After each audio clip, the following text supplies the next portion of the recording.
বানাতে পারবেন, আর এটা কিন্তু মাসের পর মাস সংরক্ষণ করা যাবে। আমি এখানে 1.5 কাপের মতো লাল আটা নিয়েছি, চাইলে সাদা আটাও নিতে পারেন।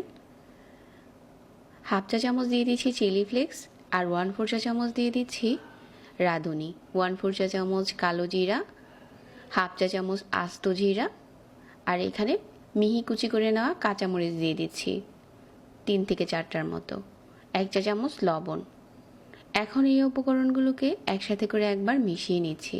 এখানে 1 টেবিল চামচ চিনি দিচ্ছি, চাইলে এটা স্কিপ করতে পারেন, তবে দিলে দারুণ একটা টেস্ট আসে। এখন অল্প অল্প করে পানি দিয়ে একটা সফট ডো বানাবো। ডোটা সফট হয়ে গেছে, আর এটা 2 ভাগে ভাগ করে নিচ্ছি, তাহলে রুটি বেলতে সুবিধা হবে। একটা বাটিতে নিয়ে নিচ্ছি 2 টেবিল চামচ ঘি, সাথে দিয়ে দিচ্ছি 1/3 কাপ আটা। আটাটা ঘিয়ের সাথে ভালো করে মিশিয়ে নিচ্ছি।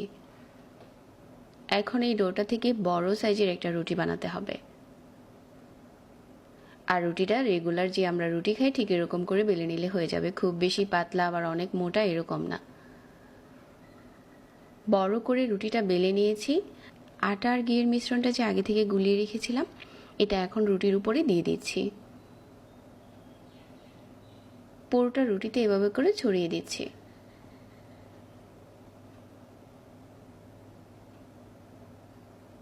এখন একটা সাইড থেকে রোল বানিয়ে নিচ্ছি। এরকম করে হালকা হাতে মুড়িয়ে নিতে হবে।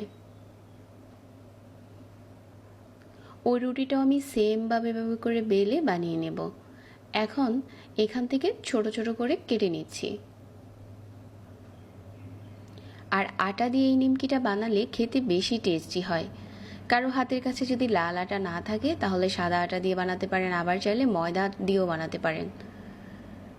এখন এখান থেকে এরকম ছোট ছোট ডোগুলো নিয়ে হালকা করে বেলে মাঝ বরাবর একটু পানি লাগিয়ে এভাবে করে চেপে নিমকির মতো বানিয়ে নিয়েছি।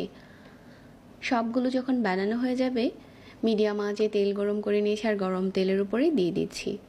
এই নিমকিটা একবার বানিয়ে নিলে 1 মাসের মতো সংরক্ষণ করতে পারবেন। আর এই ঝাল নিমকির জন্য অনেক রিকোয়েস্ট ছিল। একটু নেড়ে চেড়ে মিডিয়াম আঁচে মোচমোচে করে ভেজে নিচ্ছি।